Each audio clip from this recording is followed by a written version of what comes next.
In HTM, the most dangerous thing we can say is, that's just how we've always done it.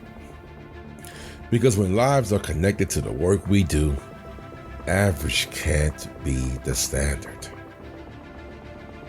We don't just fix equipment. We protect moments. We protect families. We protect somebody's second chance.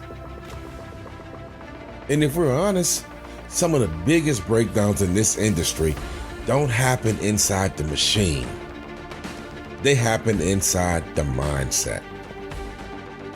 When we stop growing, when we stop mentoring, when we stop challenging the culture, when we get so comfortable with yesterday that we forget tomorrow is depending on us.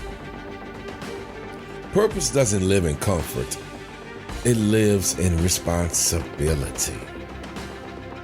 So the question is not, how has HTM always been done?